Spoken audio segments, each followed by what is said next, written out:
Hello and welcome to Hammer Time, a Hammer horror podcast, part of the Evolution of Horror Network. I am Becky Darke. I'm a film critic and Hammer newbie, still just about. And I'm joined by my co-host, human encyclopedia of film and TV and Hammer superfan, Kevin Lyons. Hello. Hello, how are you? I'm good. I'm still wondering when we're going to stop calling you a Hammer newbie. I know. I think we're going to have to come up with a cut-off. Maybe by the time we get to the end of our first sort of little run and then we take a pause for Christmas. Yeah. Maybe when we come back in the new year, I'll come up with a new title for myself. You'll be an old hand by that point. You really will. You know. In this podcast, Kevin and I are watching and discussing every horror film in Hammer's back catalogue. And this week, Peter Cushing is back on nefarious form in 1958's The Revenge of Frankenstein. But I have escaped the guillotine, and I shall avenge the death of my creation.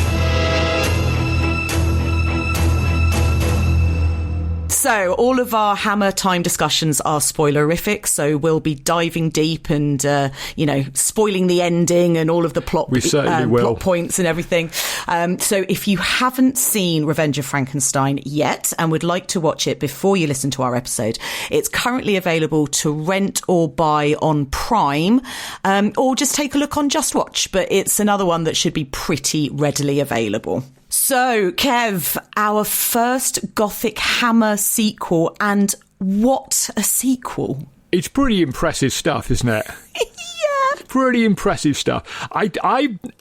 It was one of those Hammer films I came to very late in the day because for many years, for some reason, I could just never find it. It never showed up on TV or anything. And so I was already that old hand with Hammer by the time I saw it.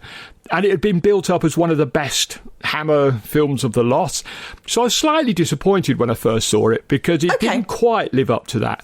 I do like it a great deal now. I don't think it's as good as The Curse of Frankenstein, but then few films are. But I do think it's a terrific film. To be honest, yes, I'm very much looking forward to diving into this one. Yeah, me too. I got a real kick out of this one. I loved it. Had you seen it before? No, this was my first watch. Okay. I think coming into it, I was a bit like, coming out at the end of Curse of Frankenstein, you think he's being taken to the guillotine. So I was kind of like, oh my God, well, how are they going to get out of it? Is it just going to be, I was really interested to see basically if they would do a proper continuation. Sure.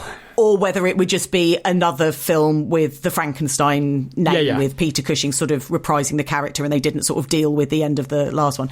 But I really loved this real sort of continuation from the story. I think because, I guess unlike you, I've seen it in quite quick succession after rewatching Curse of Frankenstein. Yeah. So I sort of had that very fresh in my mind, and it really felt great kind of being back with Victor Frankenstein as a character, even though he's such a meanie. He's horrible, isn't he? He's so horrible. He may be, although Peter Cushing is magnificent in this, I think possibly the Baron is worse than ever in this one. There are moments in this film which I just think, oh, come on, Victor, you can do better than this. And the thing is, he can, but he doesn't want to.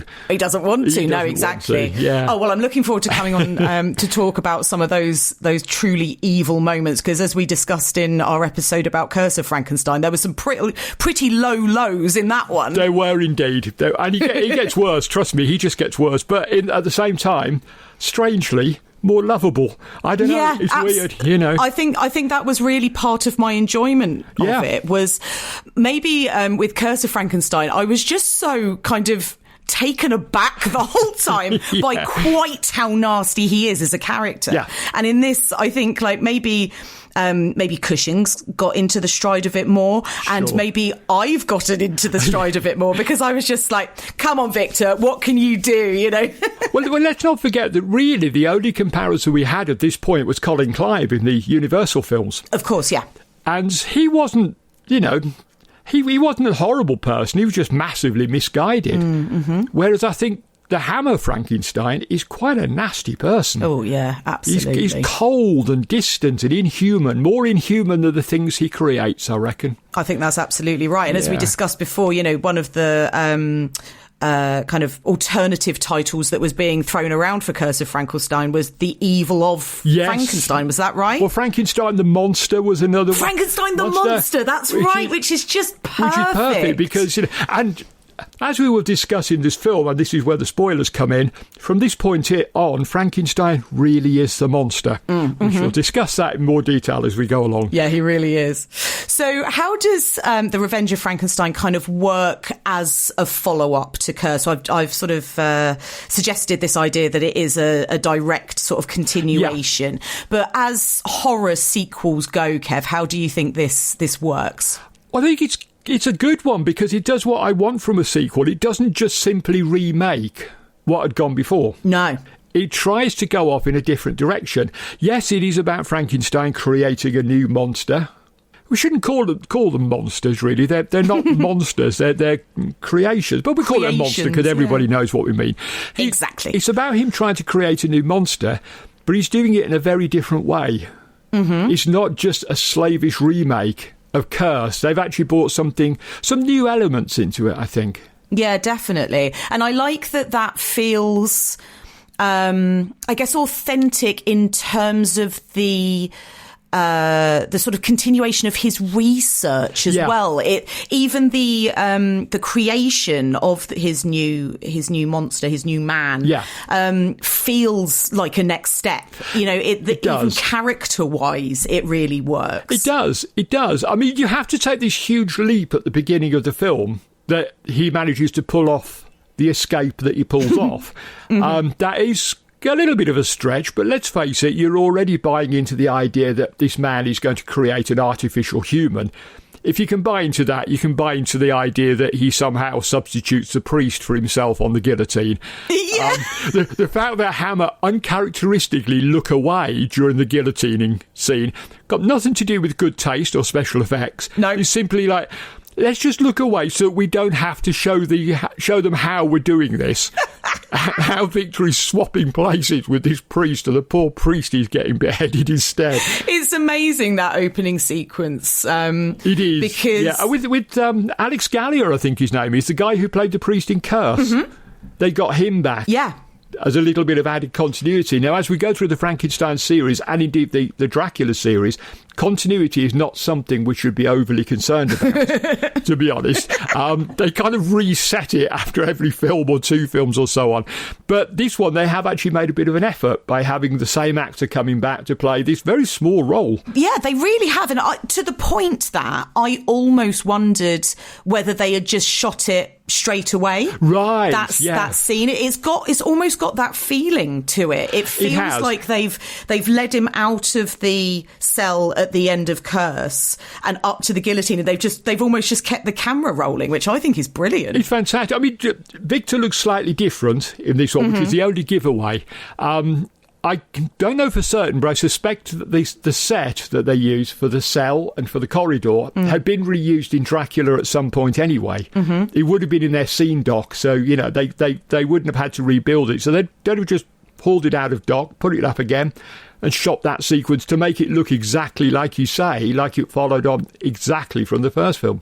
I think Frankenstein's looking a bit sexy on his way to the guillotine, actually. He's got his shirt unbuttoned. He's all sort of sweaty and red-eyed. Do you want a moment here? Are you feeling okay? Are you sort of, No. I just thought that it was worth mentioning that Peter, we spent a lot of time last episode talking about Christopher Lee and how he's so striking and handsome, and I just wanted to give credit where credit's due, that Peter Cushing, even though he is on the verge of execution, is looking magnificent. And he is going to have, and I promise you we will go into this, he's going to have quite a devastating effect on the ladies in this film.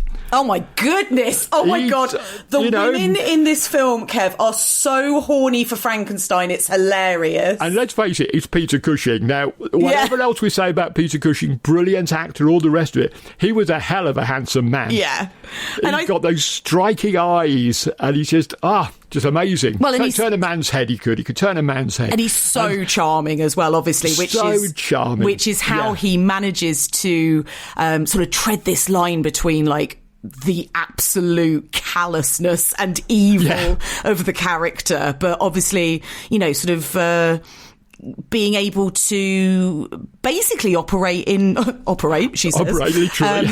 Pun entirely intended. Operate in plain sight. Yes, exactly. Yeah, he's got a real charm, a real sense of humour. We'll talk about some of the humour. He's got some terrific lines in this film. Oh, my God. The script is so because funny. He got that, sort of, if you've got someone who's naturally charming and naturally erudite and naturally funny, you just fancy them no matter what. Doesn't matter what they look so like. True. You just fall for them anyway, don't you? And he's got that in spades here. Yeah. He really has. And he turns on the charm like never before. Honestly, I think this is quite possibly, we'll talk about it more, quite possibly one of Peter Cushing's best performances in a Hammer film. Okay, good. I think he's superb in this. I think he's superb as well, and I haven't seen all of them, but sure. This really does stand out as a superb performance. So a particularly good one, yeah. I want to talk. We'll come on to talk about some of those sort of earlier scenes in detail, and I'll go through the plot in a minute. But just talking about the title, The Revenge of Frankenstein, and yes. At one point he refers specifically to his desire for revenge, doesn't he? He says something does. He says something like, that they'll never see the end of me, or like I'll never rest, or something like that. That's right. And I very much got the impression that he is talking about Elizabeth and Paul from the first film. The fact that they kind of basically wouldn't defend him, and he was therefore sent to death.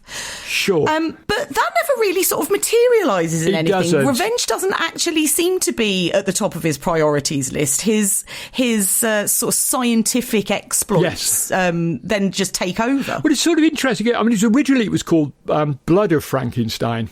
Not Blood for Frankenstein or Flesh for Frankenstein, but Blood of Frankenstein. And that doesn't really make a great deal of sense either. Because Frankenstein doesn't use his blood for anything. He's not going to give away his bloodline to anybody, is he? He's far too arrogant for that. But revenge, there's a revenge in this in the same way that there isn't a curse in Curse of Frankenstein. It's just a good title, I think. If he's taking revenge, it does seem to be on the medical council. Yes. And on medical establishments in general. There's almost an intellectual revenge. Yes, there is. That's right. Sort of like trying to prove, actually, I didn't commit these murders. You don't believe me that I created this thing, so I'll show you. That's right, yeah. So I'll teach you, yeah. There's a bit of me that thinks maybe in the 3 years, there's a 3-year gap between the events of the films, that he did take revenge on Paul and Elizabeth. Oh. And we just never find out about it. Oh, I hope not. No, maybe he does, maybe he doesn't. They are the people he should be aiming his ire at. Yeah, well, absolutely. They're the ones who, in air quotes now, betrayed him. Mm-hmm. I mean, the fact that he betrayed them long before they betrayed him doesn't occur to him in the slightest bit. But I think he's the kind of person where, okay, his soon-to-be wife and his best friend let him down. They betray him. But nothing hurts more, nothing cuts deeper than having his intellectual prowess questioned. Right. That's the kind of man he is. He can overlook that because relationships don't matter to him. He doesn't care about them. All he cares about is being recognised as some kind of genius. Yeah.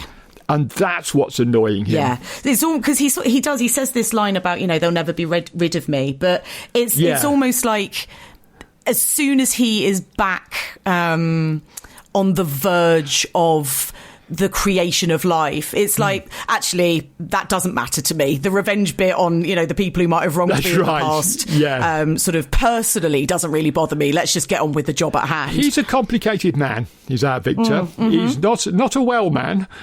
And he's very complicated, and I don't think he knows what he wants, to be honest. He's created life again, and it's gone horribly wrong. And it's just like, okay, it's going to go horribly wrong, but I'm still going to show them that I'm a genius. Yeah, exactly. And that's all that matters to him. He just wants to be seen as the top man in his field. no matter what, no matter how crap he is at doing this stuff, and we're going to talk about that in some detail when we talk about the ending, he's actually not very good at making these monsters. Well, he's all right at making them. He can't sustain them. No, exactly.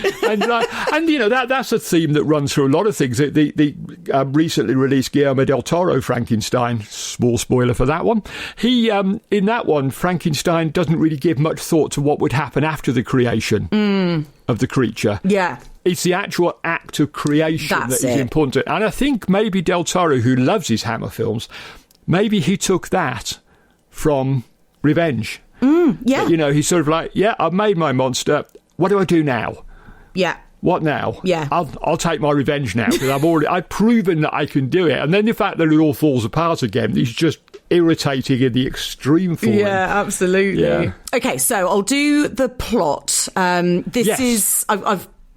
taken it again from the title card because Hammer have done a lovely job of sort of placing us where we are in time, but I'll need to add a little bit onto the end of it because it doesn't really tell us exactly what's going on. So in the year 1860, Baron Frankenstein was condemned to death for the brutal murders committed by the monster he had created. There you go, Hammer are calling it a monster as well, so we're fine. Indeed. The whole continent breathed a sigh of relief when the guillotine was called upon to end his life of infamy. So good, love it. The drama. But obviously then what happens is he escapes the guillotine through a sort of plot that he seems to have gotten the executioner and his sort of minion involved in. There's a lot of sort of surreptitious winks and nodding at each other. Not a meaningful look. Yeah, exactly. Yes. And then, he sort of, he relocates, he renames himself as Doctor Stein and kind of establishes himself as his new town's favourite doctor. So you then have the medical council in this town or city absolutely up in arms because he's not a member of the council, but they're losing all their custom to him. Yes, that's right. And he's got all of these sort of ladies in his waiting room and they all want to be seen by Dr. Frankenstein. At the same time, he is working in a hospital for the poor. There's a lot of emphasis on the fact that these are poor people. And criminals. Criminals, mostly. Yeah, absolutely. Yes. Pickpockets and other sorts of nefarious people. And he has therefore sort of got himself very easy access to various bits and pieces of bodies because no longer is he worrying himself with either getting bits and pieces from bodies that he has recovered, dead bodies, or people that he has killed like he did in the first one. This time he's just sort of lopping them off of alive people. Well, give him credit. He's learned from his mistakes. Yeah, he has. Let's give him that credit, if nothing else. And he gets himself an assistant by the name of Dr. Hans Cleve, and basically sets out to do a brain transplant. So he's got another assistant named Carl who has a wonderful mind, but has some afflictions in his body and has kind of donated his brain to Dr. Frankenstein to transplant it into the body that he's making out of all of these people. And that's kind of where we find ourselves, really. So it's more, rather than a making life out of nothing, it's more of a brain transplant plot. It is, yeah. You'll find that Frankenstein does have this sort of tendency to keep changing his mind about what he's doing, trying out different things. Brain transplants are quite a favourite of his in the Hammer films, so we will see that again. One thing that does make me smile every time I see this film is in the opening titles, you know, the card that you read out, it claims the whole continent breathed a sigh of relief. Yeah. When the events of Curse all take place in a very small area. At a time when news didn't travel at all, let alone fast. So the whole continent was up in arms about the events of Curse of Frankenstein when only about a dozen people actually saw any of it. Yeah. I know. Amazing stuff. It's like... Were they sort of telegraphing between small European towns, spreading They've got young athletic boys running from town to town. Have you heard what happened? Yeah, that's it, with the bell, clang, clang, clang. Exactly. He. Nutter builds monster. Yeah. So it is a bit odd that they've... But, it's Hammer. Hammer, they loved a bit of hype. You need a bit of hype. You need a bit of drama. They knew how to get an audience, sort of get their blood pumping straight away. Exactly that. So yeah, they'll big everything up. And it makes me smile, but I love it. I love it as well. It's wonderful. Yeah. And he has obviously developed somewhat of a reputation, though, because obviously he's had to go kind of into hiding. I guess the fact that he was guillotined, the fact that he was beheaded and executed for these horrible crimes, must have sort of become relatively well known, because he's had to change his name. So he's simplified things somewhat. Dr. Stein, and he's kind of doing, rather than doing it in his sort of experiments in a lab in his own sort of Gothic mansion, he's having to do it kind of it's like an old wine cellar that he's bringing all his bits from the hospital to. Bit reduced circumstances from where he was. It is a bit, it sort of feels very much like he's in hiding, but at the same time seems to be living quite a nice life. He's got a thriving practice. Mm-hmm.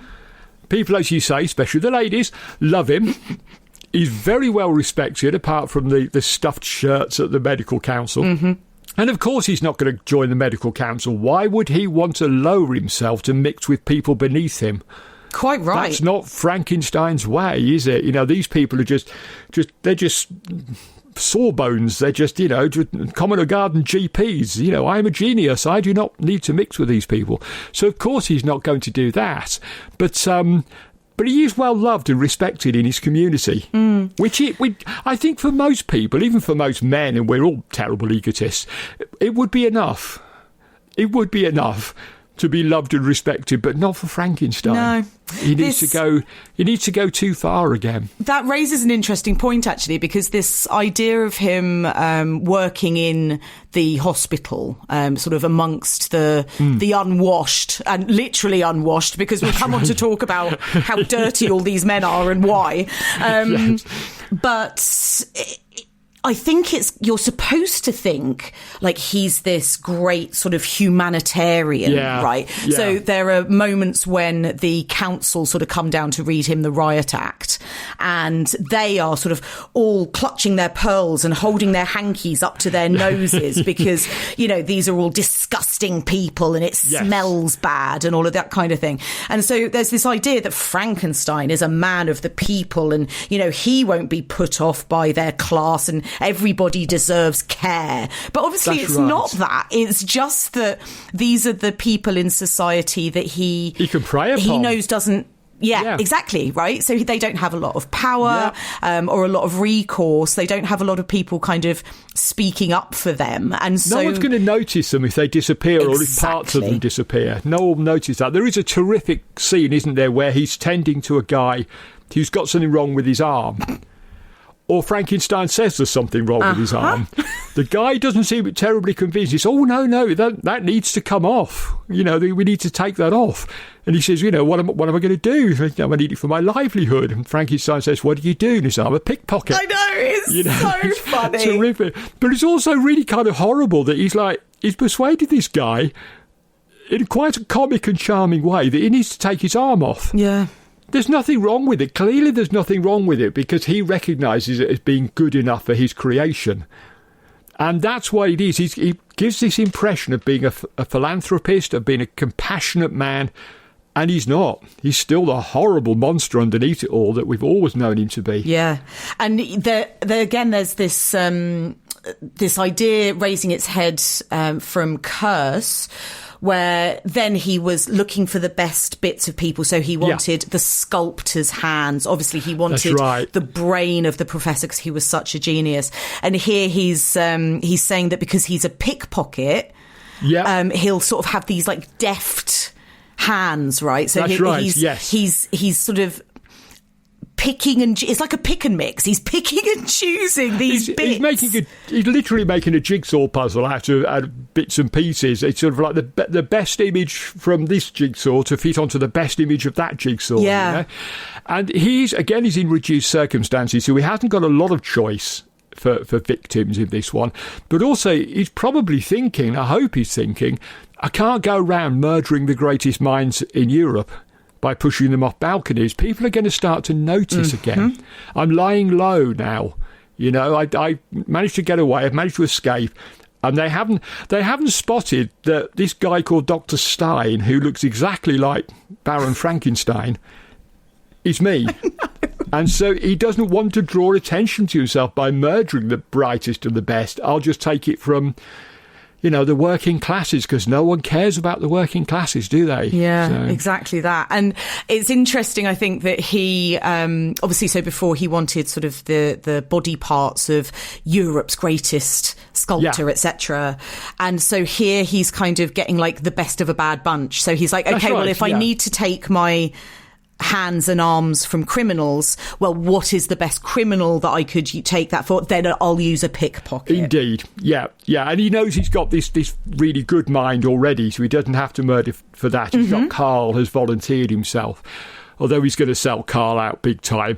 But he has already got the vital component, the brain, the bit that went wrong the first time.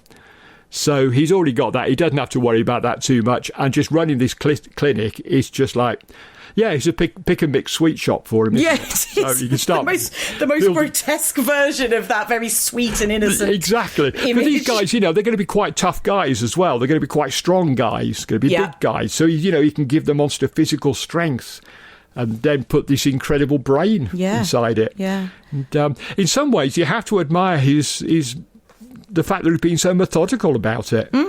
He's clearly thought about this. Yeah.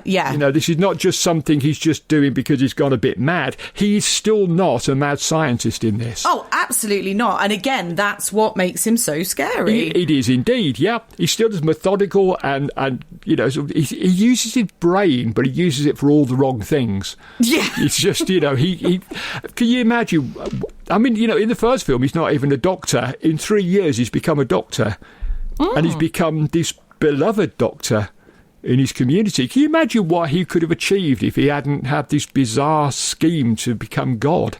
Yeah. It's amazing. There's like a parallel universe version of Victor Frankenstein from the Hammer films where he is actually winning Nobel Prizes. Right, yes, that's exactly what I was going to say. Yeah, and just doing great things for humanity. But no, that's not the version we have. So... but he does get recognised by somebody. So Dr. Hans Cleve, who is played by Francis Matthews, he spotted Frankenstein because he saw him at Professor Bernstein's funeral. That's right, yes. So Professor Bernstein, who in Curse was the poor man who got pushed off of a balcony while just trying to look at a nice picture, and brained himself on the floor. And then obviously because Frankenstein has him buried in his crypt, doesn't he? So he would have been obviously at the funeral. This guy, Dr. Cleve, has seen him there and he's recognised him all these years later. That's right. And he sort of goes to blackmail him. Yep. But actually what he wants is he wants in. He does. He's almost as monstrous as Frankenstein, I think. He's certainly as cold and as icy as Frankenstein. And ambitious, right? Ambitious to a fault. Yeah. I don't have problems with people being ambitious. I don't have many ambitions, but I have a few. We all do. But when people take it to that extreme, that's when they become dangerous. Yes. And worrying. And Cleve is a very worrying character. He seems to be as amoral as Frankenstein, at the very least. I don't think either of them are evil. They're just amoral. Yeah, absolutely. They know right and wrong, but they just don't care. Yeah, exactly that.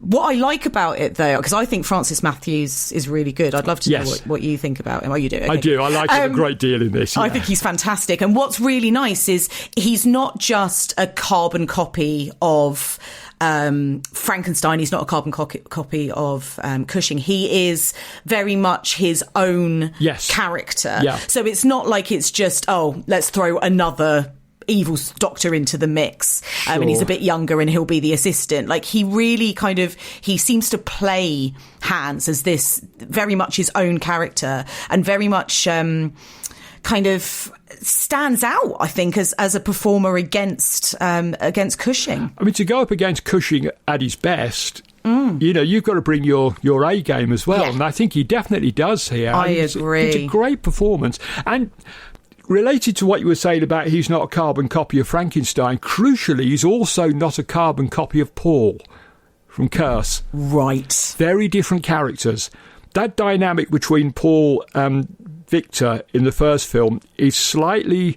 Victor dominates him a little bit until he finally, sort of grows a pair and revolts against him and, all the rest of it. Here, Frankenstein runs up against a guy very much cast from the same mould as him. Yeah. Not quite like him, but he's cold, he's icy, he's ambitious, he doesn't care about other people. Yeah. And so that dynamic is very different, and I think that was quite a smart move. They could just as easily have done another Paul character. Yeah. And it wouldn't have been anywhere near as interesting. No, he's really good. He's kind of got, as you say, this sort of coldness. Yeah. But he's very smart. He's got a charm of his own. He manages to impress Frankenstein, which is quite a thing. Yeah, well, Frankenstein is really only impressed by himself. So, the fact that Cleve is able to say something to him, but he actually thinks, wow, this guy knows his stuff. This is good. Yeah. That says a lot about the character. And then, of course, importantly, we've got the monster, the creature, the creation, however we want to refer to him. And we kind of get him in two stages, because as we've said, you get Carl initially, who is Frankenstein's assistant, sort of in the lab. He runs jobs for Frankenstein. Yep. He feeds Otto, the chimp, very importantly. Yes. And he's played by an actor called Oscar Kwiatek. And then we have the kind of body of the creature, who is played by Michael Gwynn. So, I guess we need to be careful when we're sort of referring to Carl, I suppose, because they're both Carl. But Oscar Kwiatek plays Carl in his first body, and then after the transplant, then you get Michael Gwynn kind of as the creature. Indeed. But I think they're both excellent. They're great, aren't they? Kwiatek does that sort of childlike innocence. He's so trusting of Frankenstein. Yeah, he is. He's kind of like a little puppy dog in some ways, and he gives Frankenstein the kind of love and respect that he wants, that total blind, you are a genius kind of love, which isn't really love at all, but that's what Frankenstein wants from a human being. And so, to see him in this sort of twisted, broken body, but with this brilliant mind, and he's so excited that he's finally going to have a body that works like everybody else's. Yeah. And then he gets it in the shape of Michael Gwynn, who carries on. It's very clever. He picks up the baton from Kwiatek and he plays the newly revived creature in the same way, as kind of quite childlike, quite innocent to start with.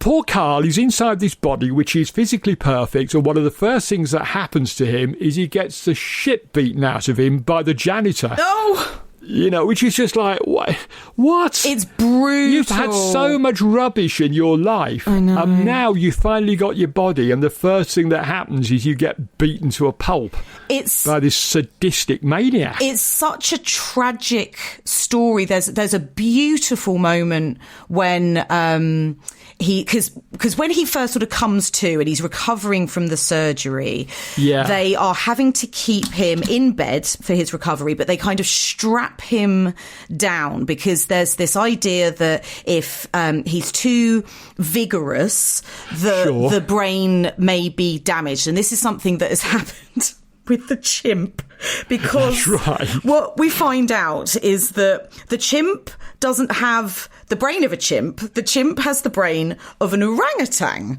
That's right, yes. We never see any proof of this. Frankenstein just tells you, so you sort of take him on his word.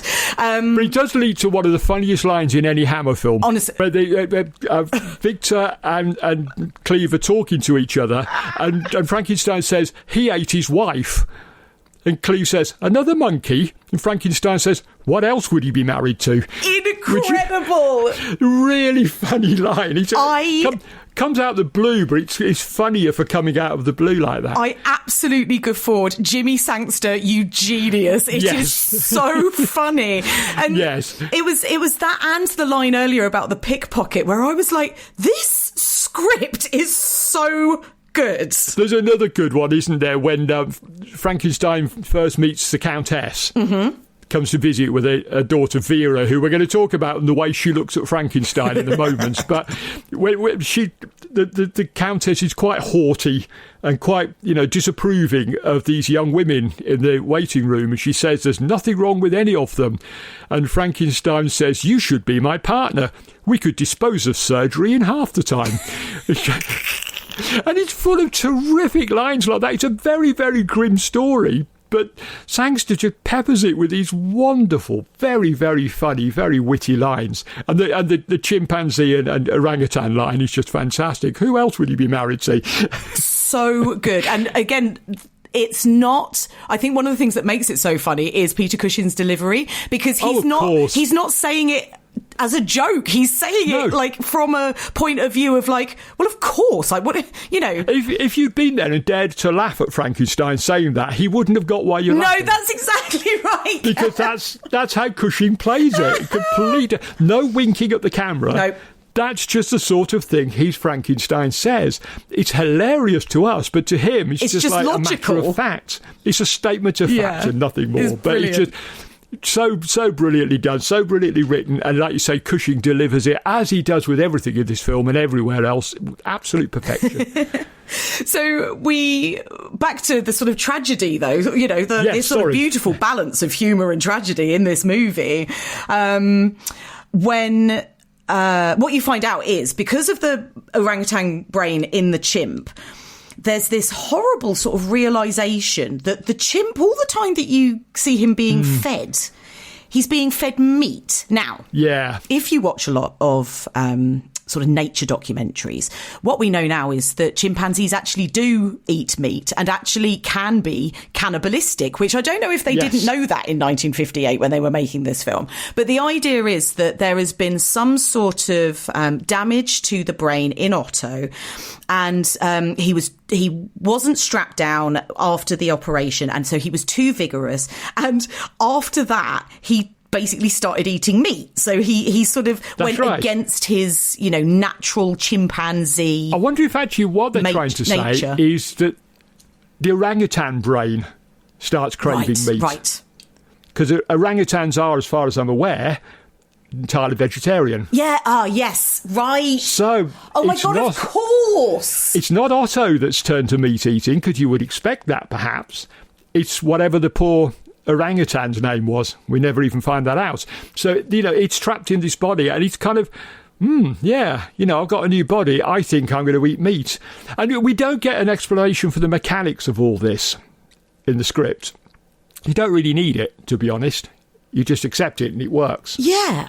Okay, so now I'm thinking, have I misunderstood the film? Because I thought that when, as you say, poor Carl in his gorgeous new body that he's so delighted with, and there's this beautiful moment when he gets out of bed, he's had his straps loosened, he manages to get out, and he catches a glimpse of himself in the mirror or the window, and he's kind of looking at himself. He's really happy with his face. He's happy that he doesn't have a hunch anymore.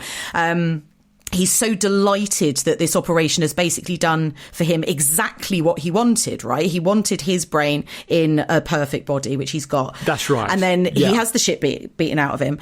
And then that's when he starts to go wrong, right? So his paralysis starts to return, and his brain seems suddenly very violent, very aggressive. And I thought you were supposed to believe that he was turning into a cannibal. But is that not right? Oh, no, he is. He is, because the brain has been damaged, but the orangutan's brain has been damaged. Okay. So that's why it's become cannibal inside the chimp's body. I see. Okay. Yeah, so you were going in the right direction. Don't worry, you got there. Okay, phew. Definitely got it. I was like, there aren't as many cannibals in this film as I thought there were, but apparently there are. There's definitely cannibalism. There's definitely cannibalism. Oh yes, we'll talk about that. But yeah, it's a beautiful, beautiful performance. That, as you say, I think the two actors have obviously, well, it would appear to me that they maybe spent a bit of time together, where they could maybe sort of learn a little bit about each other. So, Gwyn and Freitag sort of learning a bit about each other's mannerisms and kind of, because it really does feel quite seamless, which is great. It is amazing, isn't it? And then at the end, you mentioned the tragedy, and this is tragedy on an almost Shakespearean level, isn't it? It's extraordinary. At the end, we get that incredibly moving, pathetic shot of the Carl monster sort of dying in front of Frankenstein and just pleading, help me, help me. And Frankenstein just looking at it like, what do you want me to do? Yeah. And he's poor Carl, he got sold down the river here.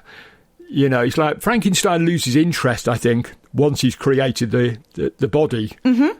He's not really interested in what happens afterwards. No. And in fact, you get this this horrible sort of exchange between Dr. Cleve and Michael Gwyn's Carl, where he's sort of saying to the doctor, like, what's going to happen to me now? And he says, well, and he, the doctor's really excited. He's like, oh, well, you'll travel the world. And, you're a medical miracle. Doctors from all over the world will want to come and see you. And, you'll appear at lectures and things. And Carl says, like, I've been stared at my whole life. Yeah. And so that's when you realise that actually Frankenstein's only interest really hasn't been in giving Carl a new body and therefore kind of what he wanted out of this deal. It's that he'll just use him as a specimen to show off his own brilliance. Of course. The moral of the story might be just as simple as be careful what you wish for. Mm-hmm. Carl gets what he wishes for, but at the cost of having been exploited by this appalling man, who will then continue to exploit him, not for love, not for compassion, but for personal gain. Yeah, exactly. Yeah. Horrible. Yeah. Tell you what, though, I was very delighted to see our fave from the Quatermass experiment returning, because Richard Wordsworth's back. And get to hear him this time. I know. Yes, he talks. And boy, does he talk. He can't shut him up. up. Not to say in this one, I know. But who cares? It's another outstanding performance. Absolutely brilliant performance. Also, he's almost unrecognisable. Oh, yes. From the earlier film. I think there's something, about him being in colour. Obviously, it's different makeup. Obviously, he's talking. He's actually up and about and doing stuff rather than having to sort of do a lot of the performance just through mime and things like that. But I was sort of thinking, like, who's this guy? And then I looked it up. I was like, oh, of course, it's Richard Wordsworth. Well, doesn't that speak volumes about the power of his physical performance in the Quatermass experiments? It really does, he's contorting his face into pain and agony and torment. Mm-hmm. Whereas here, he's kind of quite likeable, somewhat smelly, but quite likeable character. He's quite laconic, isn't he? He's quite a laid-back sort of guy. Very, very different to Carroon. And you can see how much he put into, how much of himself, how much he physically put into Carroon when you see how good he is in this. Yeah. You can see the difference between the two performances. Yeah, definitely. And he's very good in this. He's so good. So he works at the hospital. He's sort of a bit of a bit of a happy-go-lucky kind of. Yeah. He pushes a broom around and he sort of, gets his way into the doctor's office and sort of has a nip of, whatever they've got in the bottles behind their desks and all of that kind of stuff. But he's sort of instrumental in what happens, because he sees the two doctors, Frankenstein and Cleve, bringing Carl, the creature, to the hospital. And then he's a bit mischievous, isn't he? So he sort of tells tales on them. And that is what essentially leads to the creature getting free in the first place. He has his own agenda. Yeah. Which is not always immediately clear what that is. I think he's meant to be a former patient who's been given this job. So I guess he was a criminal, perhaps, before he came to the hospital. Yeah. He's now got this rather cushy job where he can skive most of the time, to be fair. As long as he occasionally pushes a broom around, no one seems to question him. But he's also got this little bit of power. That he can sort of, he knows the inner workings of what the doctors are up to. Yeah, he gets to sort of see behind the doors, doesn't he? That's right, yeah. And I think he could have been quite a dangerous man for Frankenstein. Yeah. But I think the fact that he doesn't really care that much, to be honest. He's got a cushy job. His life's all right. I'll just carry on as I am.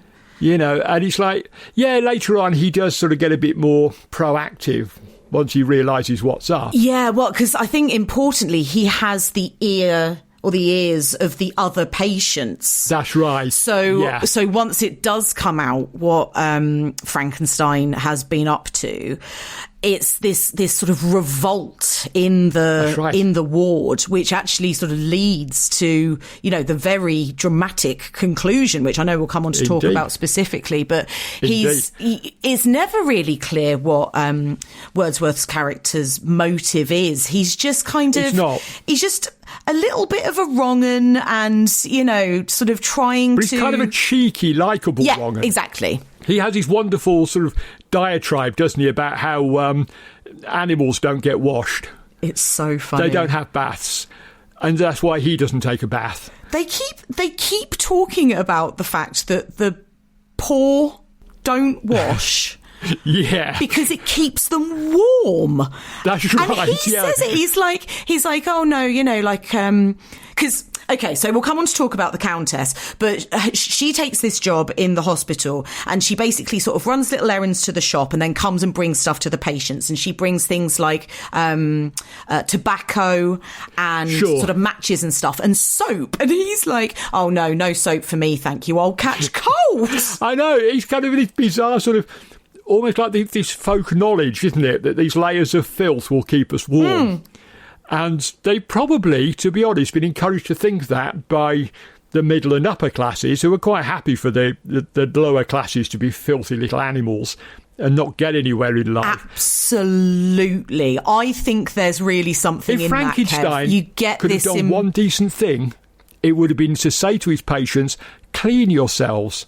You will be a lot healthier if you clean yourselves. But he doesn't do that because... A, he's Frankenstein, but also B, I don't think they particularly care at that level. That kind of aristocracy level. Exactly. They're literally the great unwashed. Yeah. In fact, I think one of the members of the council refers to them as the unwashed. That's right, yeah. And I think there is really something in what you're saying there, that it's actually not really... I just don't think they're interested enough. It's not necessarily to their benefit for them to start telling people that it's healthier to wash because, at this point, we're the clean ones. We're therefore the ones that will be respected. Yeah. And it's another way to keep them down. If the working classes get clean, they live longer and they get better standing in society. They might get better jobs. We don't want that. We want them to do the dirty work that we won't go anywhere near because we need that. And so there's no incentive to lift these people up at all. It's I think you find a lot of that in Sangster's work. I think this idea that the aristocracy is preying on the working class. We'll see it a lot in the Dracula films. But that was a Hammer thing anyway. Look at Quatermass 2. We talked about the armed workers' uprising. Sangster didn't write that, but it's a Hammer film, and there it is. It's there front and centre. Partly, I suspect, because they knew the audience that they were going to be attracting on a Saturday night at the local cinema was largely going to be a working-class audience. And so, let's pitch our audience against the villainous aristocracy. Yeah, and they really are villainous in this one. They are, aren't they? They're so unfeeling. And again, it's not villainous in the sense of evil. It's villainous in the sense of just not caring. Yeah. They're just not aware that they could have a better opinion. Yeah. Yes, absolutely. Well, because they don't have to, do they? Because they don't have to. Exactly. But we do get Eunice Gayson as Margaret Conrad. Yeah. Do you love Eunice Gayson? She's on her way to becoming the very first Bond girl. Sylvia Trench in Doctor No. Mm-hmm. And she turns up again in From Russia with Love. That's right. Like, right from the start, Bond actually had a kind of girlfriend. You knock that on the head as soon as you realise, what a 007 thing did for him, and he was just, shagging anything that moved, basically. But to start with, he had a girl he went back to, which is kind of interesting, isn't it? Yes, and that was I didn't Eunice realise Gayson. That. Okay. And it was partly Eunice Gayson. In Doctor No, she was dubbed by the actress Nikki van der Zyl. Okay. Who... You'll come across her a great deal when you start looking at British films of the time. She seemed to have dubbed every actress in Britain at around this time. So, for whatever reason, they decided they didn't like their voices. They'll get Nikki in to do another voice for her. But yeah, this film, Revenge of Frankenstein, was kind of her first big screen role. She'd done some TV work and she'd done smaller films. And she worked for Hammer, in fact, on a film called To Have and To Hold in 1951. Mm-hmm. But this, I think, was her first sort of higher profile film. Mm-hmm. And I do wonder, when they were making Doctor No, did they look at Revenge of Frankenstein and think, well, she looks the part? I mean, she's really good, and she is stunning. She's gorgeous, isn't she? Part of that comes from, again, the beautiful costume and hair work in this film. When Margaret first appears and she sort of comes into the film, really, her sort of first significant scene is when she comes to the hospital because she wants a job. So she wants to come work there. She's going to volunteer there and sort of do some good for, in air quotes, the great unwashed. She is in this resplendent dress, this huge sort of crinoline number. And her hair is beautiful. She's sort of got it in this incredible period updo. And she just looks, I mean, she is the epitome of just beautiful Gothic heroine. She is stunning in this movie. And we have to thank Rosemary Burrows, who's a perennial of the Hammer films for the wardrobe in this film, and Henry Montsash for the hairstyling. Mm-hmm. Both of them doing extraordinary work, I think. Absolutely. She probably didn't need all that, because Eunice Gayson was an extraordinary looking woman anyway, but just the fact they go that extra mile, it underlines the difference between her and Frankenstein and Cleve. She, like you said earlier, didn't you, that she wants to do good? Yeah. Frankenstein and Cleve couldn't give a toss about doing good. They really don't care about... She's in the wrong place, frankly, because she's just going to get exploited by these awful people. Uh-huh. But, no, she's a genuinely kind soul in this film. To the point of trying to befriend Carl. I know, oh my God. Although, saying that, I was a bit like, babe, do you really want to give him your address? You've just met him. I know, yeah. There's that crazy moment where she says, oh, well, when you get out, you must come and visit me, and writes down her address and puts it in his pocket. No, that's... Maybe things were different in 1860, whatever, but no. Calm down, Margaret. You don't know this bloke from Adam. And in that's in the stable scene, isn't it? When she finds him cowering in the stable. Yeah, well, that's how he finds her, because she's given him his address. That's right. And if you note a couple of things about that scene, if you notice, there's a manger in the corner of the stable. I didn't notice that. A little bit of a little joke there about, sort of... And I'm not quite sure what they're trying to say, but there's this sort of, this newborn... Interesting. In a stable with a manger. And the other thing to notice, is not quite so good, is that sometimes... dear old Eunice seems a little bit stiff in her movements. Now, the reason for this is during the stable scene, a lamp fell, crashed to the ground, spooked a horse in the stable, which then ran into her as it bolted off, terrified.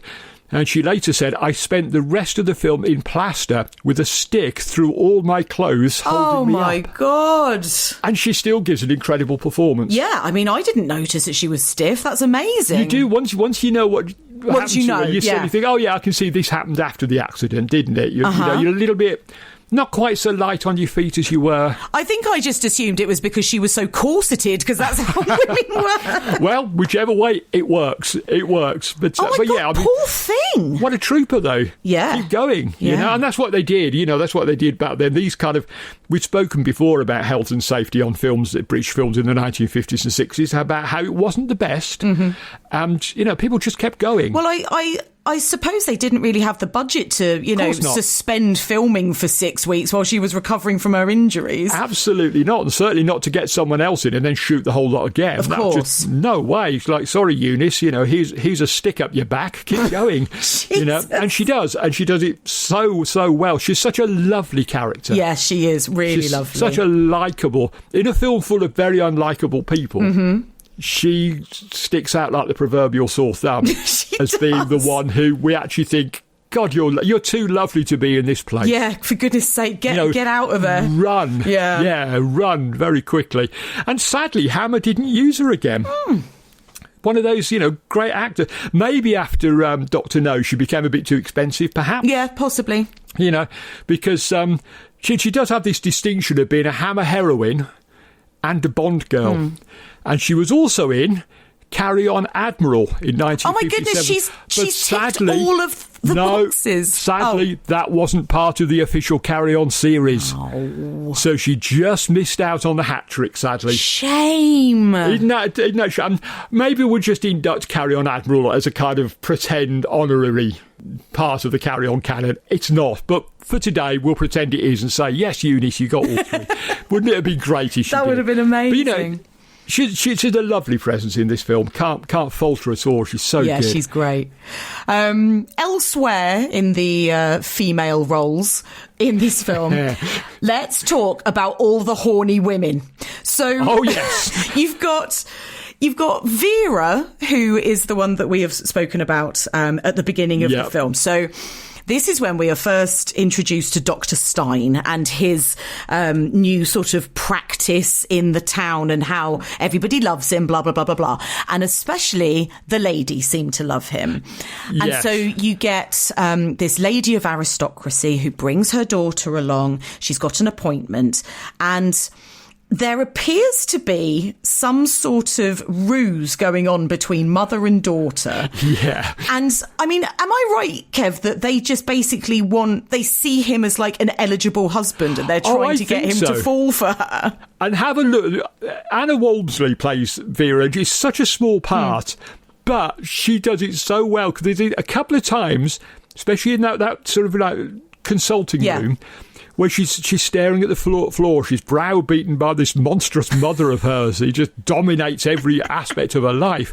And occasionally she just lifts her eyes up and looks at the Baron. That's right. And oh my God, you can feel the waves of lust coming off her. Just a little looks.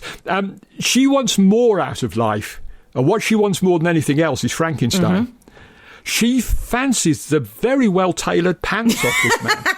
She really does. She's so hot for him. And it's beautiful. It's all done with the eyes. It's so well done with the eyes. And you're right, because, you know, she is browbeaten, and you sort of think that if perhaps the eligible gentleman in question wasn't played by Peter Cushing, she maybe wouldn't be sort of along for the ride quite as much, but she's obviously sort of been strong-armed yet again down to see the doctor with these make-believe conditions that she's got. Mum keeps saying, you know, she can barely hold herself upright, and, you know, she can't stand or walk for more than 3 steps. Look at her, she's going to faint, and she looks absolutely fine. There's nothing wrong with her. She looks quite healthy the way she looks at Frankenstein, that's for sure. Exactly. You can understand that. This is a wealthy, charismatic man who happens to look like Peter Cushing in his prime. Of course she likes the look of him. Of course she fancies him. And it's so well played. It's so understated. It's almost not there.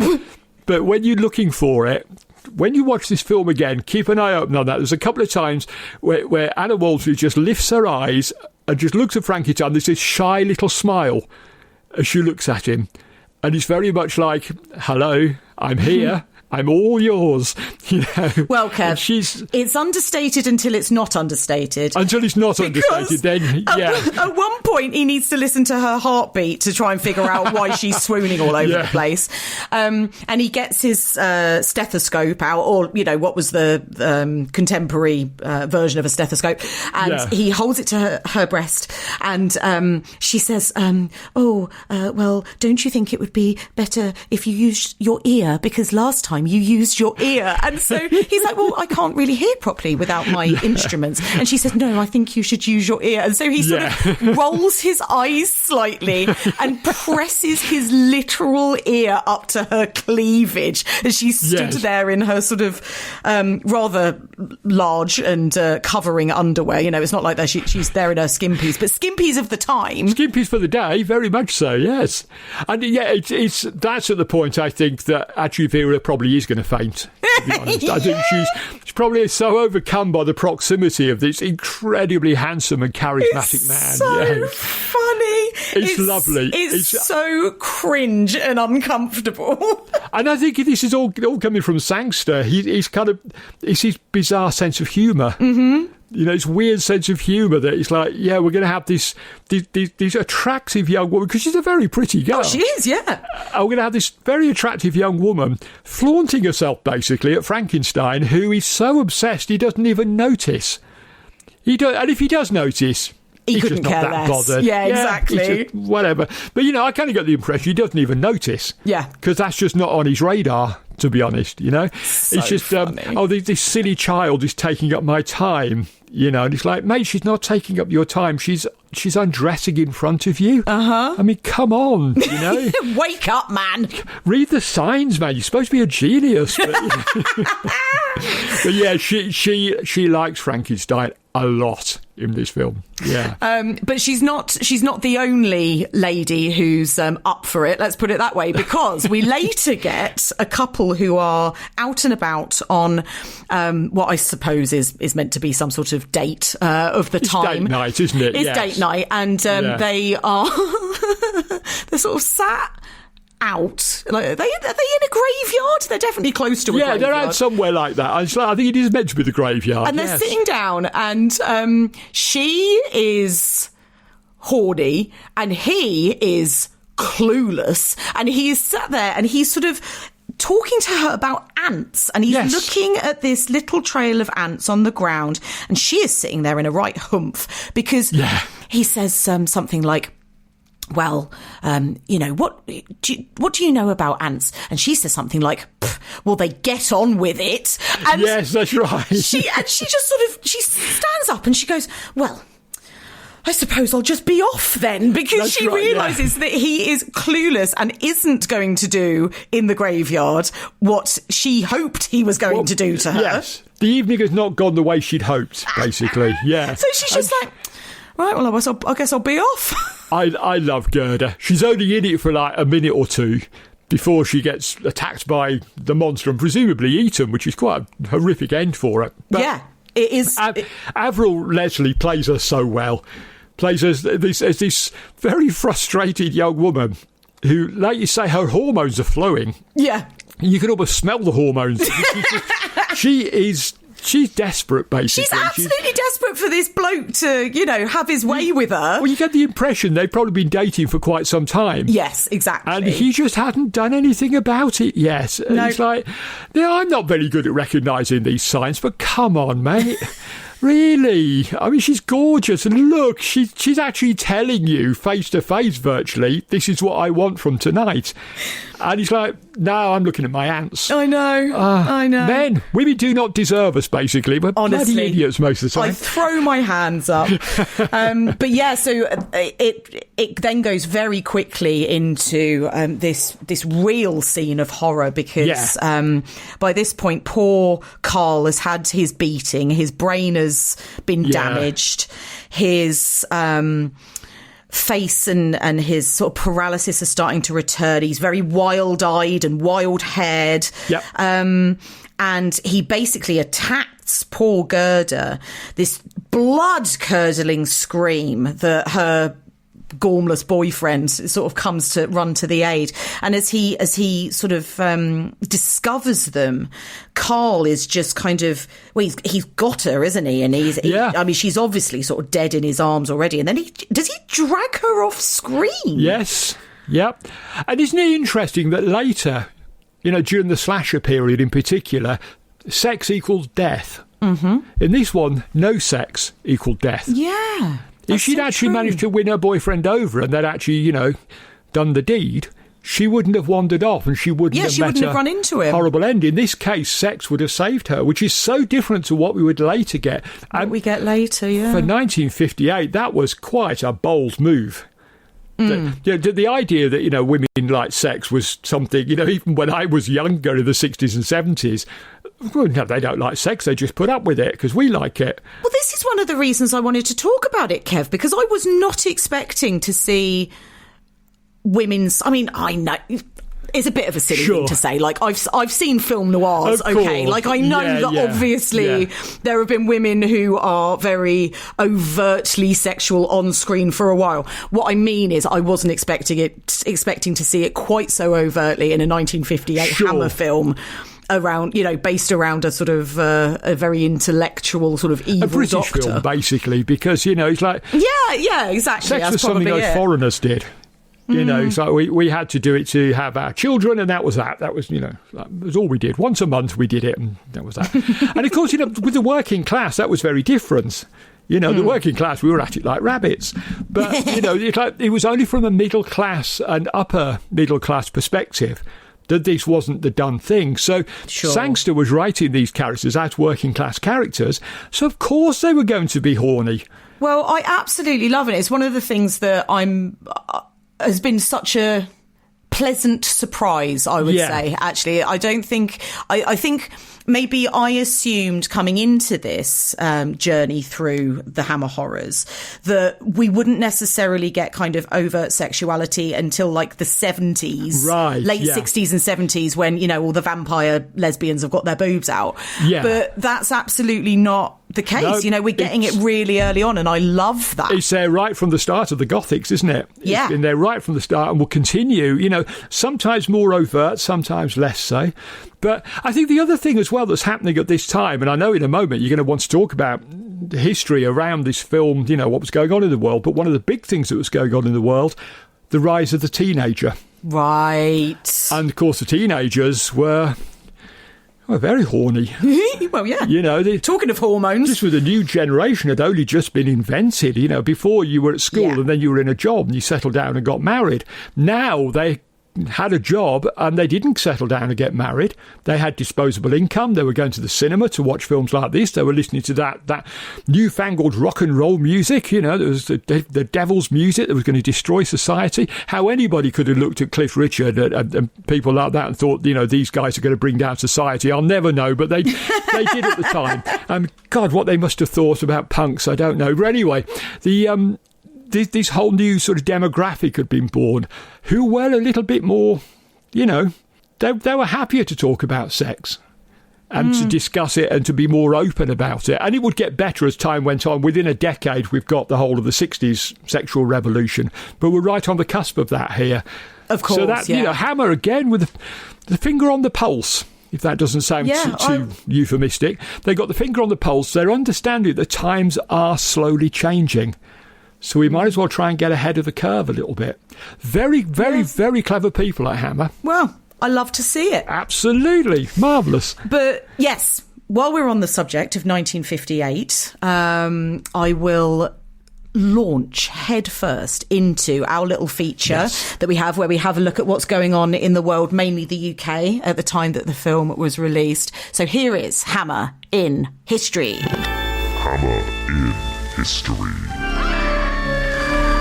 Right, so because we've just been talking about music, I'm going to do things in a little bit of a different order to I have done in the past because you are so right, Kev. We have got artists like, obviously, Elvis Presley, the kind of continued rise of rock and roll and the sort of the teenage audience that was basically being created as these films were being released. Indeed, yes. So Elvis Presley, Chuck Berry, Little Richard. We've got obviously Cliff Richard a bit more over here in the UK. And elsewhere in kind of popular culture, and this is a slightly younger audience, but 1958 was the first broadcast of the long-running BBC children's programme Blue Peter. Ah, of course, yes. Were you a Blue Peter fan as a kid? I kind of was. I was more of a Magpie boy over on ITV. Okay. Oh, I don't know Magpie. That was ITV's answer to Blue Peter, and they were a bit hipper. One of the presenters looked like Brian May from Queen, which always impressed me no end because I liked Queen, even early on. Was Blue Peter all a bit straight for you? It was a bit straight. It was a bit middle class. Yeah. It was a bit like, if you go into the kitchen, you can find all these ingredients. No, we can't. We can find mashed potatoes and whatever. That's what we've got. But, yes. But yes, I did watch Blue Peter. I did enjoy it. So yeah. You never sent in for a Blue Peter badge? Oh no. I think I enjoyed it more so when Janet Ellis became a presenter, but I wasn't a child then, and that was for entirely different reasons. Yeah, that's a different thing. Let's move on very quickly. So, well, obviously this isn't a science fiction film, but I did just want to put a small eye while we were keeping a look at nuclear activities, as we have done in the previous discussions, because 1958 was when the great man Bertrand Russell, the British philosopher and public intellectual, launched something that's very close to my heart, the campaign for nuclear disarmament. Yes, that's nice. With its iconic peace symbol designed by Gerald Holtham, which I actually have tattooed on me because the CND means so much to me. And so I could not mention in 1958 the establishment of the CND. Sure. And Brilliant. We had the first protest march from the CND from Trafalgar Square to the Atomic Weapons Research Establishment at Aldermaston, which was held in 1958, demanding a ban on nuclear weapons. So fantastic. In the early 80s, I went on a few of these marches myself. Amazing. Yes. Well, back in the day when I could walk for more than 5 minutes without feeling completely knackered, when I was young. I tell you what, it's one hell of a commitment is turning up to one of these marches, because you have to shuffle along for hours and hours and hours. To be honest, I was surprised how arduous they actually were, but it was like you, it was a cause that was close to my heart. So yeah, absolutely. Well, there's so I go to Glastonbury most years. I've been to tens of the things. I've been, so many years I've been going to Glasgow, and the CND tent is always in the same place to the right of the pyramid stage, and I always have to go and pay a visit to the CND tent, sign my name on whichever piece of paper they give me that year, and buy a new badge. So I've got a lovely collection of CND badges, one of which is my personal favourite, which is Film Buffs Against the Bomb. Fantastic. Why was I not aware of that? Absolute pride and joy, that is. Brilliant. So what else was going on? Elsewhere in science, computers are on the rise, Kev. Oh dear. So, yeah, oh no. That's going to end well, isn't it? Yeah. An exhibition of computers was held at Earl's Court in London, which was the first of its kind in the world. Wow. And we were also continuing to cast our eyes to the skies because it was the opening of London Planetarium. Ah, fantastic.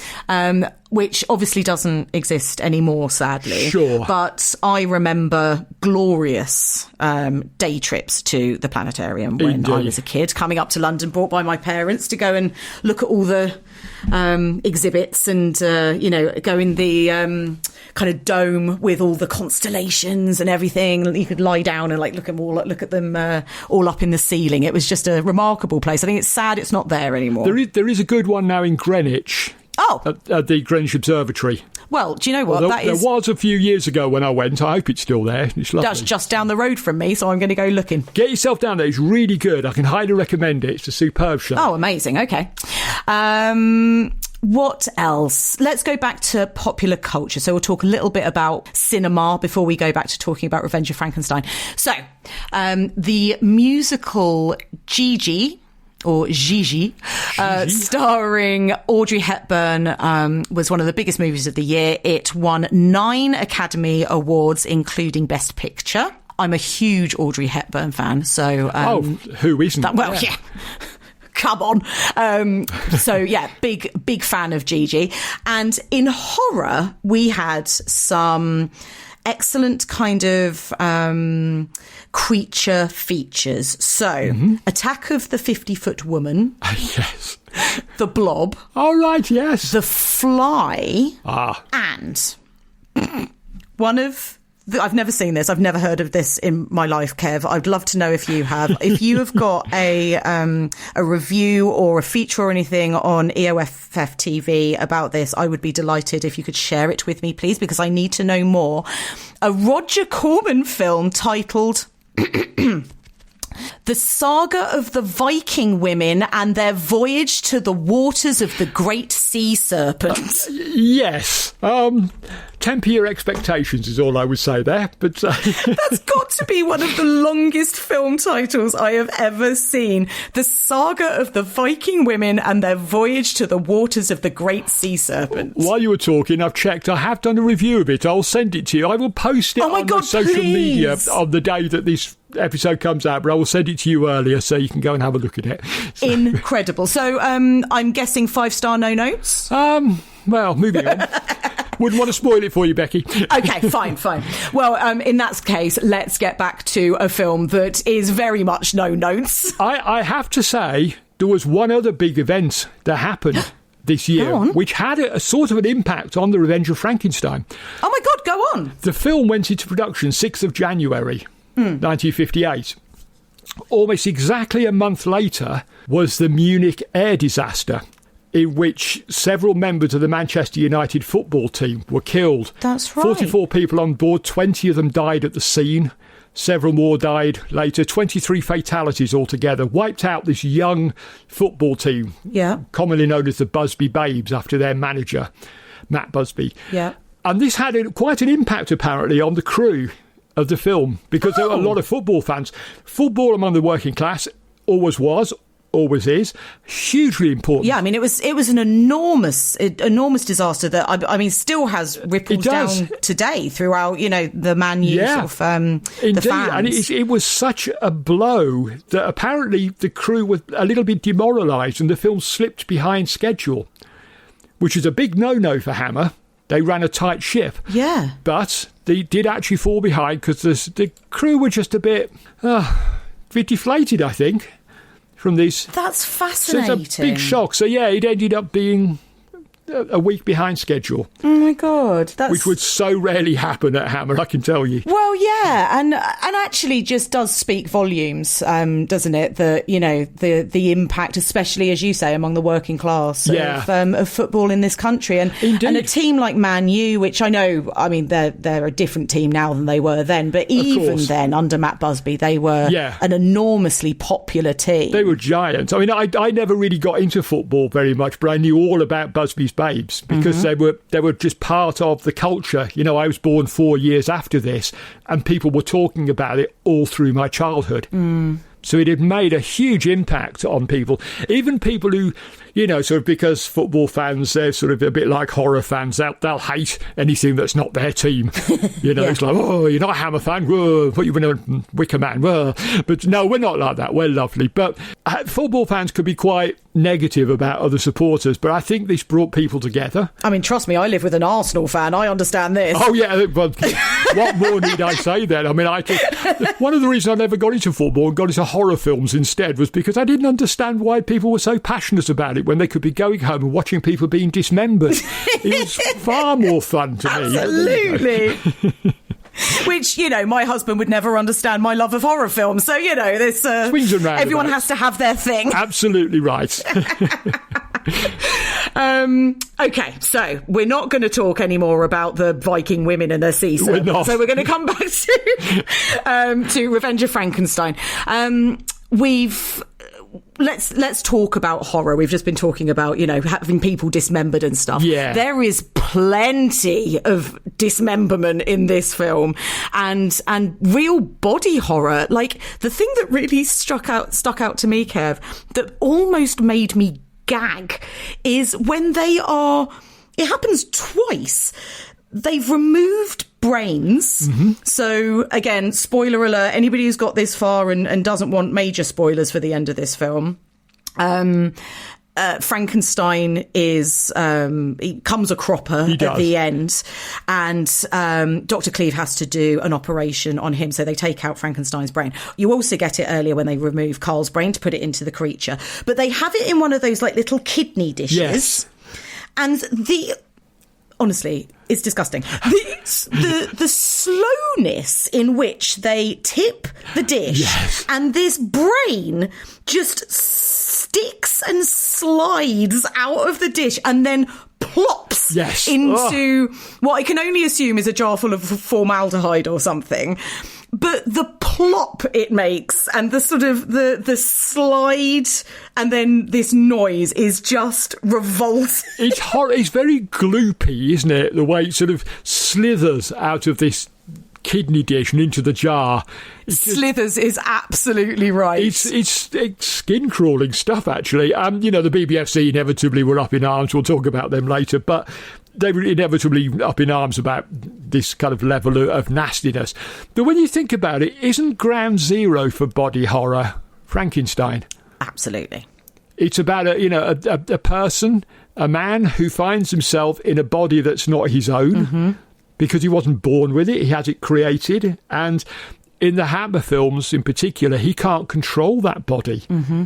Carl loses control of this body. This perfect body he'd been promised, that it's so longed for all this time, then starts to disintegrate, starts to fall apart. Yeah.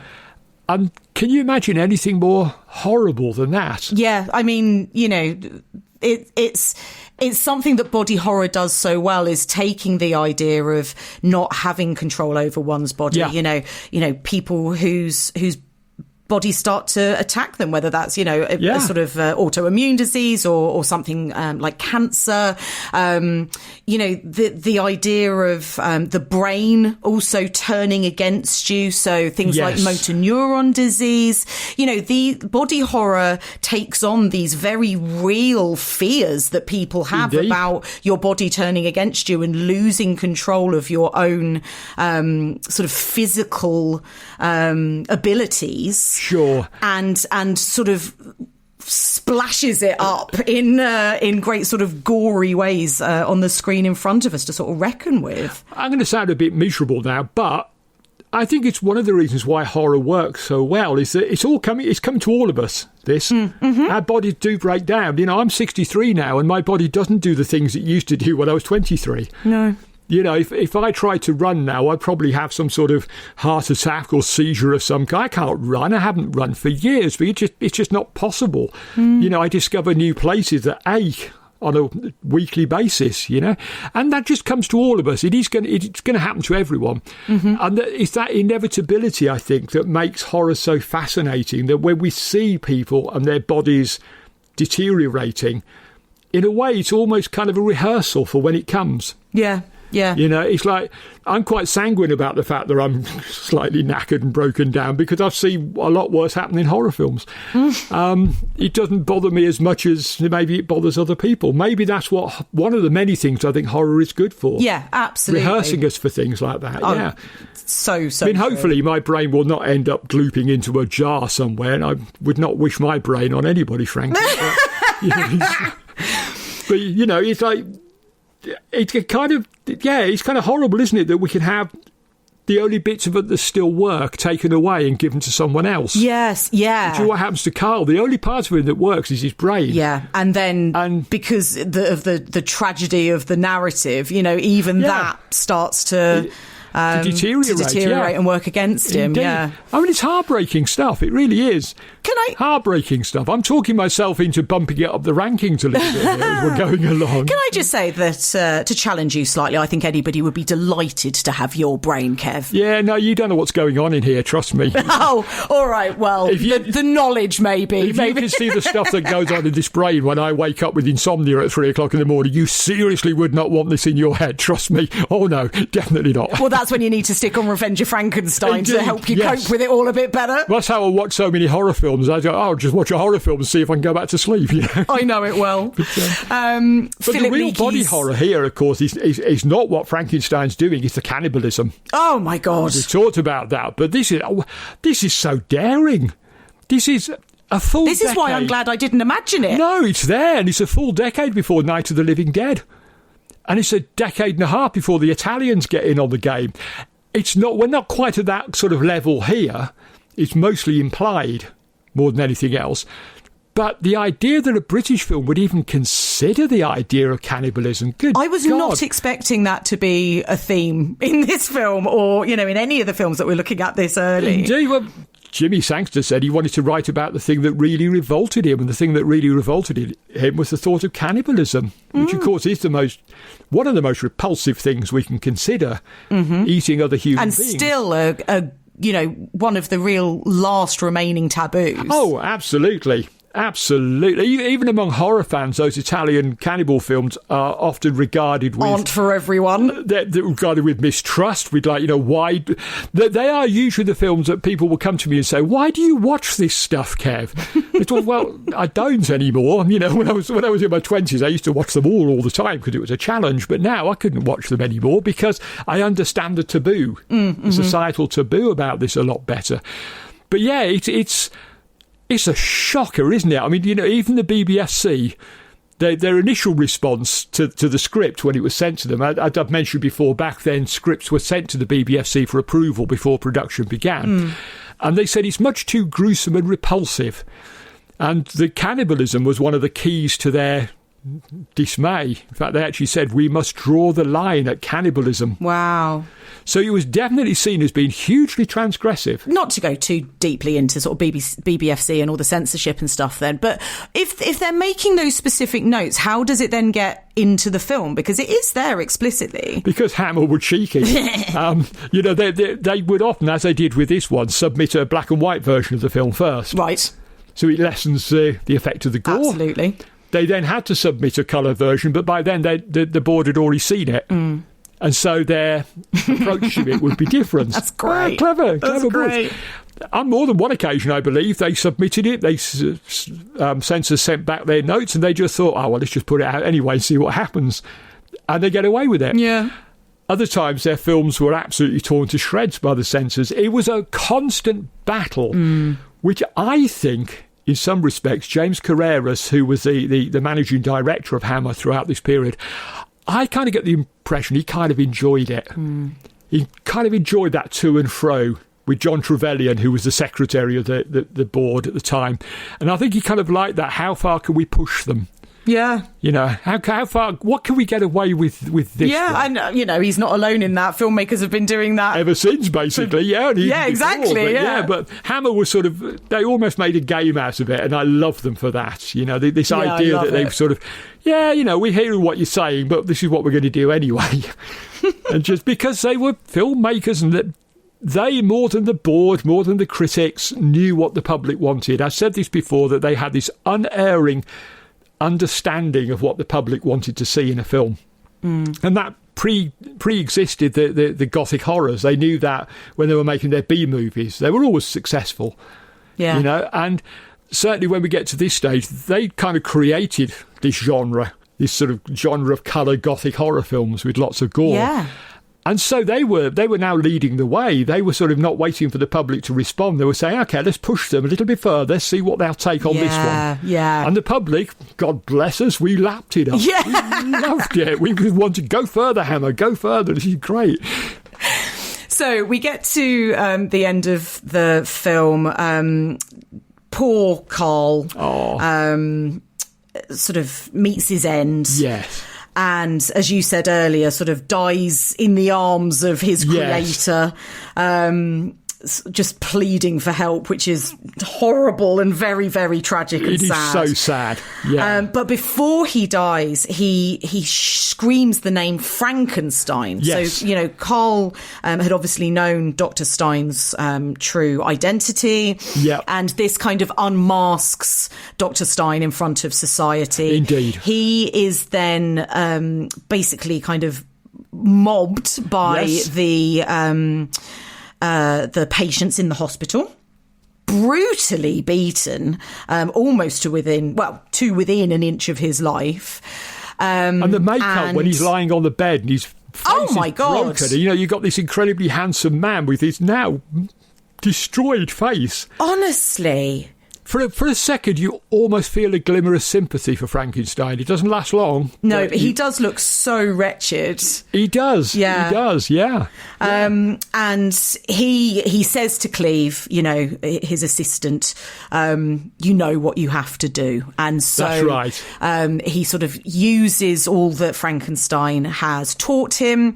He takes Frankenstein's brain out of his body. And what we haven't mentioned yet is that Frankenstein has created a double? Of course he has.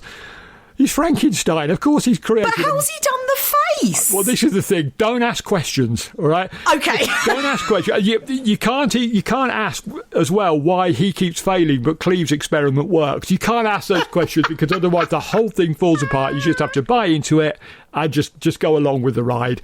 And yes, fine. Okay. I'm as bad as anybody to sit there going, "Oh, that doesn't make any sense." But then when you stop worrying, as a very fine band once said, stop making sense. And it's just, just don't worry about it. Just go with it. Just go with the flow. And it's fine. But yeah, just don't ask awkward questions, Becky. Come on. Okay, sorry, Kev. Sorry. Bloody newbies. Well, what do they know? You're right. It does. It all goes according to plan. And so you now got Baron Frankenstein's brain in a new body, which has got the arm of the pickpocket. And we know that because it's got a big old tattoo on it. We saw that earlier in the film before it gets chopped off. And I mean, firstly, there are easier ways to get a tattoo, Frankenstein. Come on. Well, yes, obviously, yes. You could have gone down your local tattoo parlour and somebody would have just done you one. You didn't have to lop someone's arm off. Yes. No, or have yourself transplanted into another body. But he then relocates to London, to Harley Street, no less, sets himself up as Dr. Frank. Fantastic. The master of disguise. Honestly, master of disguise.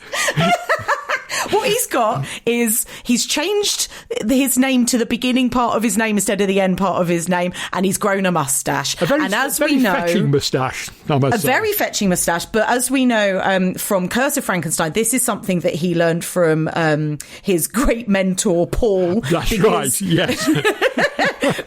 when he grew his facial hair, obviously that was hugely transformative. He was barely recognisable from his younger self. Do I detect a note of cynicism here? No, of course not. But yes, and what I love so much is he's obviously set himself up with a new practice where the ladies are yet again queuing round the corner. Of course. Because he sort of does a hello ladies. That's right, the credits roll. It's amazing. It's fantastic.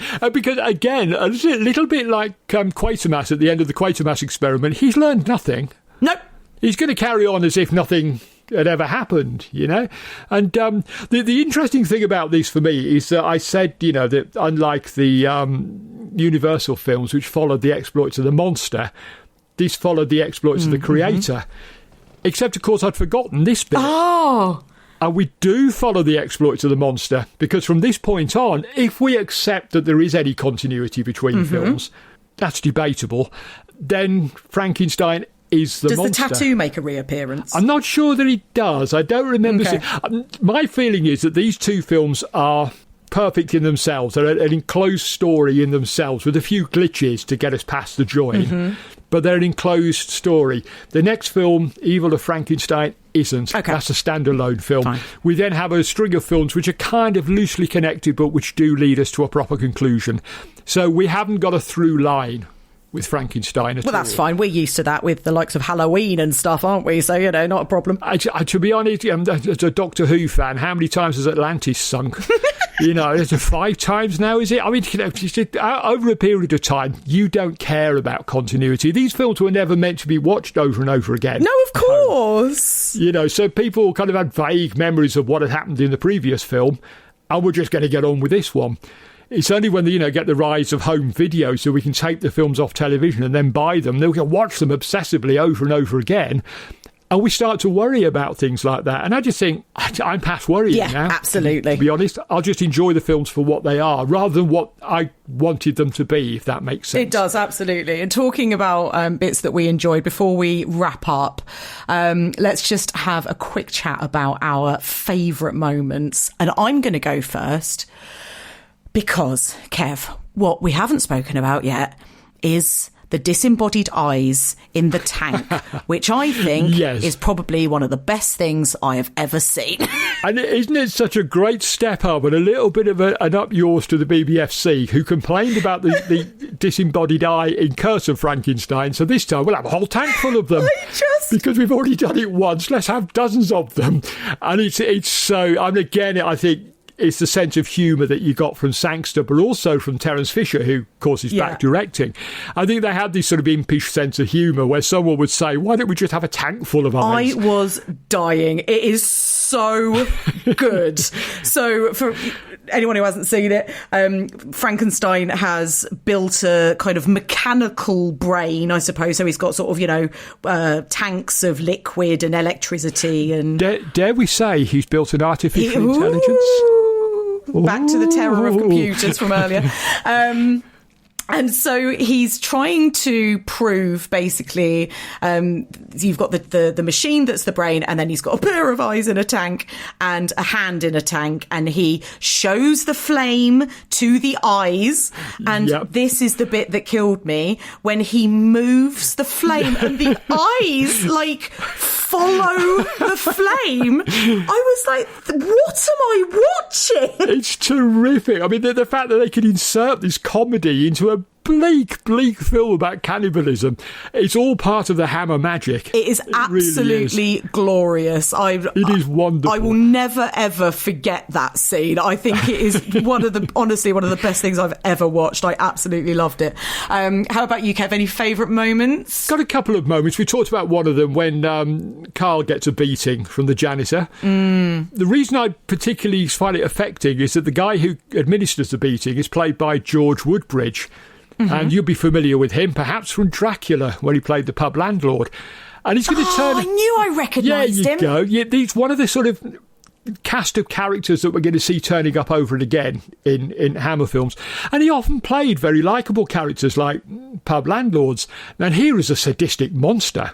Oh. So it's a very different George Woodbridge. And because I came late to this film compared to the other films, I'd become used to George Woodbridge being this kind of affable sort of guy. Yeah. And then to see him as this horrible, brutal monster, wow, really shocking. It just adds another layer. He is deeply unpleasant in this. But the other one is actually a funny one. And it happens very near the beginning. It's the reintroduction of Frankenstein. He's been standing around off camera watching two not entirely convincing comedy grave robbers played by Lionel Jeffries, back from the Quatermass experiments, and let's all say his name, Michael Ripper. Where would we be without Michael Ripper? And he watches them, and they're sort of digging up what they think is his body. Discover it's the priest. They're surprised, and suddenly he just announces, "Good evening, I am Baron Frankenstein." Or more accurately, I am Baron Frankenstein. Stein. Throughout this film, they call him Stein, the German way, which is quite nice, I think. Yeah, and this promotes a comedy heart attack in Lionel Jeffries, who falls back in in the grave and everything. But I love the actual introduction. It's almost like the introduction to Dracula.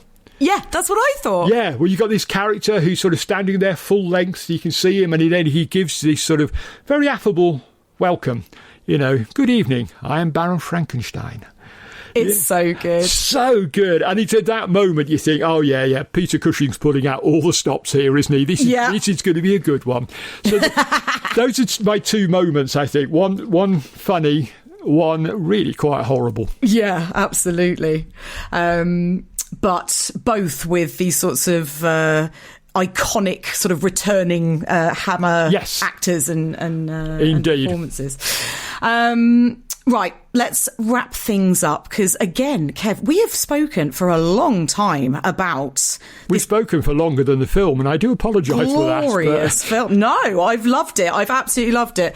I think it's testament, if anything, to how great this film is that we've had so much to say. Indeed, yes. Because it could have just... I think this is what really stood out to me, was it could have just been a bit of a, right, let's wheel one out, let's attach the Frankenstein label, throw a bit of blood at the wall, and, you know, we'll have a film. But it is so much more than that. And I did a panel a few weeks ago up at Dead Northern in York, up at the horror festival up there, and it was about horror sequels, and I wish that I had seen The Revenge of Frankenstein before I was on that panel, because I would have absolutely shouted this film out. I think it is really, really solid. I've had such a great time with it. Excellent. Yeah, you know what it is, and it divides fans a little bit. Some people find it a little bit slow, a little bit dull.